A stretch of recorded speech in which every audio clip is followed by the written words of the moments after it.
इन दल्लों से बचो तो बहुत बड़ा काम हो जाएगा। ये दल्ले भारत को लूट के बैठे हुए हैं, ये हर जगह खड़े हैं, लोगों को सुविधा दिलाने के नाम पर आपको फटका देंगे। किसी दिन कहेंगे, अरे महाराज वर्मा जी, अरे सत्य प्रकाश जी, अरे संजय जी, आपने इतना बड़ा काम कर लिया, अब राज्यसभा में जाना तो बनता ही है।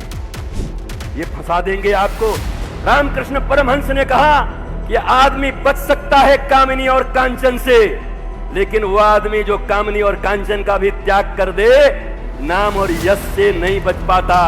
कामिनी छोड़ देगा, पैसे छोड़ देगा, लेकिन छोड़ने का यश अगर न मिले तो नाराज हो जाता है। अरे हमने छोड़ा है, हमारी जय जयकार क्यों नहीं हो रही है? तो कामिनी, कांचन और साथ में नाम और यश जो छोड़ देता है, जिसने यश छोड़ा उसको श्री कृष्ण का और गो माता का रस प्राप्त हुआ है। मां की देन। उन्होंने कहा, जीवन में आप प्राण एक व्रत लो, बाकी सबको आने दो। एक व्रत लो कि प्रत्यक्ष राजनीति में कभी मत जाना, और धर्म पीठ से राजनीति में जो जो सेवा हो सकती है उससे ज्यादा सेवा करना भारतवर्ष की। ये सेवा जीवन में हमें भी कुछ व्रत लेने होंगे, जीवन में हमें भी कुछ संकल्प लेने होंगे, पर संकल्प सदा धर्म के पक्ष में हो। अगर कोई संकल्प ले लिया है अपने पिता के लिए, भीष्म पितामह के लिए, और जब श्री कृष्ण धर्म स्थापना के लिए इस पृथ्वी पर आ जाएं, तब भी अपने पिता के संकल्प लेकर के मत बैठे रहना कि हम हस्तिनापुर की रक्षा करेंगे। तब जगत का मालिक आ गया है और विधर्मियों को समाप्त करने आ गया है। उस समय आपका धर्म होता है कि अपने सारे वचन को तोड़ करके और धर्म के साथ खड़ा हो जाना चाहिए। जैसे श्री कृष्ण ने कहा, उनसे कोई पूछा, महाराज आपने तो व्रत लिया है और आप ये औजार उठा रहे हो, हथियार उठा रहे हो? तो श्री कृष्ण ने कहा कि मेरा कोई व्रत दुनिया में है ही नहीं, मेरा तो काम ही है आज प्रॉमिस करना और कल तोड़ना। इस दुनिया में इस अवतार से ज्यादा कोई झूठ बोलने वाला नहीं होगा, और हम आप हैं तो हमारी हिम्मत बढ़ जा रही है महाराज। हम दोनों भगवान कृष्ण के जगह से हैं। भगवान कृष्ण से ज्यादा कोई झूठ बोलने वाला नहीं मिला।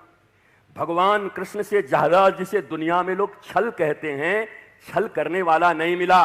पर भगवान कृष्ण का एक ही संकल्प है। संकल्प क्या था? मैं इस पृथ्वी पर धर्म की स्थापना करने आया हूं।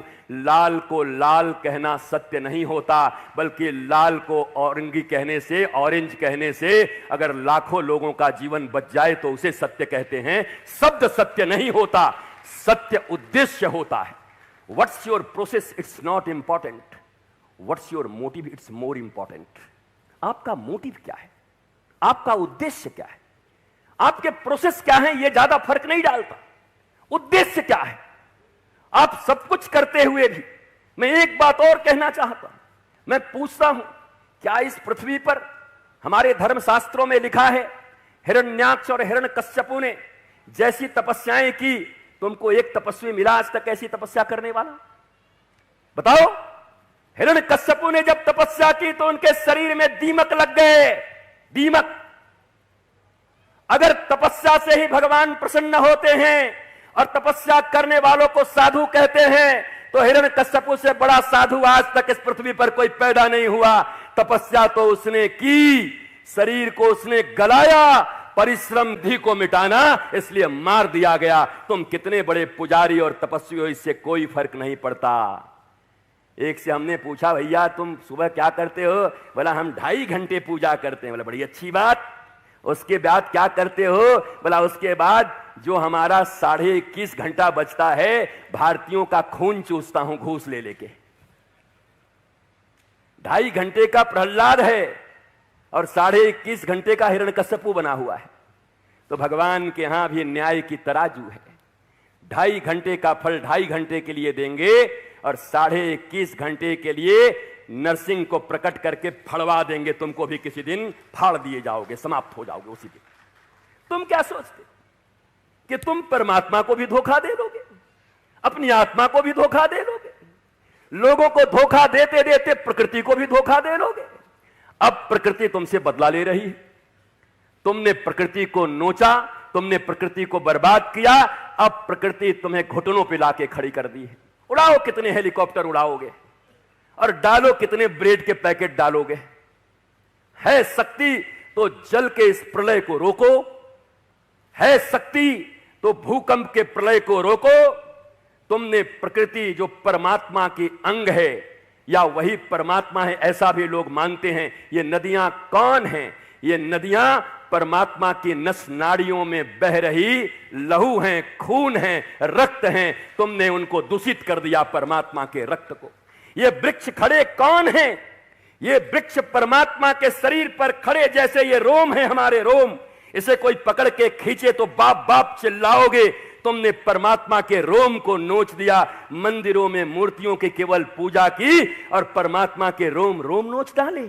और इसके बाद सोचते हो परमात्मा मेरे ऊपर कृपा करेंगे, उसके बाद सोचते हो परमात्मा मेरे ऊपर दया करेंगे, करुणा करेंगे। आपका शुभ नाम क्या है? कौन ये कार्यक्रम कर रहे हैं? रविशंकर चौधरी जी, आप ही ने आयोजन किया है।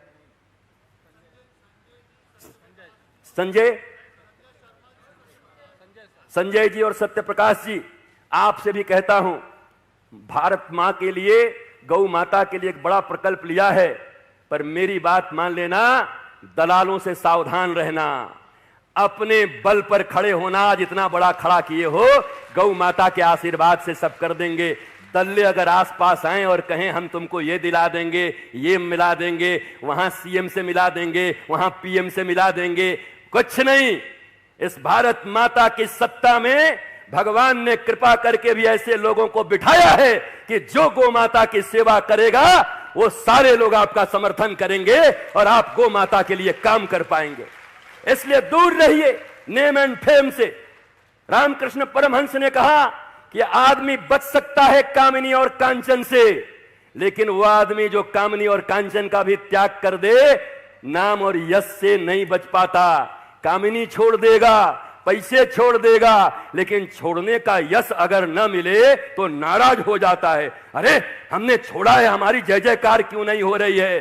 तो कामिनी, कांचन और साथ में नाम और यश जो छोड़ देता है, जिसने यश छोड़ा उसको श्री कृष्ण का और गौ माता का रस प्राप्त हुआ है। यश छोड़ो, यश के लिए कोई काम मत करो। या तो दुनिया में यश मिलेगा या श्री कृष्ण का रस मिलेगा। You have to decide.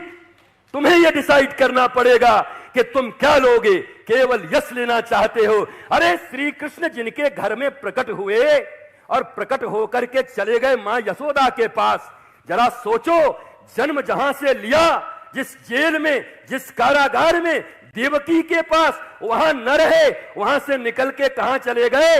Yashoda के द्वार पर। नाम में ही है, जो कर्म करती है, सबकी सेवा करती है, पर यश लेती नहीं। यशोदा, जो यशो ददाती इति यशोदा, जो अपने यश को लोगों को प्रदान कर देती है, उसे यशोदा कहते हैं। और उसके आंगन और गोद में कृष्ण खेलते हैं और आनंद खेलता है। यश के चक्कर में मत पड़िएगा, ये यश के चक्कर में लूट लेंगे आपको लोग। 52 वर्ष की मेरी भी आयु हो गई। इन दल्लों से बचो तो बहुत बड़ा काम हो जाएगा। ये दल्ले भारत को लूट के बैठे हुए हैं, ये हर जगह खड़े हैं, लोगों को सुविधा दिलाने के नाम पर आपको भटका देंगे। किसी दिन कहेंगे, अरे महाराज वर्मा जी, अरे सत्य प्रकाश जी, अरे संजय जी, आपने इतना बड़ा काम कर लिया, अब राज्यसभा में जाना तो बनता ही है। ये फंसा देंगे आपको। कहना राज्यसभा नहीं, मैं गौ सभा, संत सभा और भारत माता की सभा में बैठा हुआ हूं। मुझे किसी सभा की जरूरत नहीं है। ये आ जाएंगे आपके पीछे, महाराज जितना पैसा यहां खर्चा किए उतना थोड़ा बहुत खर्चा कर देते तो हम जुगाड़ लगा देते। वारे दल्ले भाई, तुम्हारी ये हालत है। एक बेटा गौ माता की सेवा करने निकला तो उसको भी तुम मोड़ना चाहते हो कहीं पर। आपको बुरा नहीं लगना चाहिए, ये बातें आपकी ही समाज की ये बातें हैं। जिस काम को करिए हृदय से करिए। अगर आज इस मंच के ऊपर बैठकर, और आपके कैमरे इत्यादि भी लगे हुए हैं, किसी माई के लाल में अगर इतनी हिम्मत है कि बैठकर बोल रहा है कि कोई भारतवासी आकर कहे कि मैंने कभी 1 रुपया उससे मांगा हो धर के नाम पर, तो मेरे कल ही एक्सपोज कर देंगे कैमरे के जमाने में। बाबा तूने हमसे पैसा लिया था, वैसे बोल रहा है। तो ये बैठा है अपने गुरु का बेटा, अपने गुरु का शिष्य और भारत माता का बेटा, जो कह रहा है कि अगर संकल्प सही हो तो तुम हमारा सहायता करेंगी और हम राष्ट्र की सेवा करते रहेंगे। और मैं ये भी कहता हूं कि जीवन में अपने संकल्पों को कभी मत छोड़िए। संकल्प के आगे कोई विकल्प भी मत रखिए। जिनके पास विकल्प हैं उनके संकल्प कभी पूरे नहीं होते।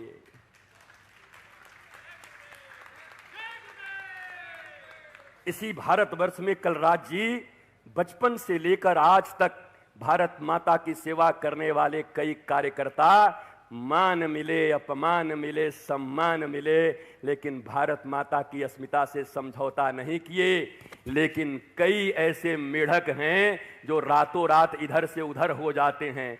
विकल्प जहां है वहां संकल्प नहीं होता, संकल्प सिद्ध नहीं होता। इसलिए विकल्प खुले मत रखना।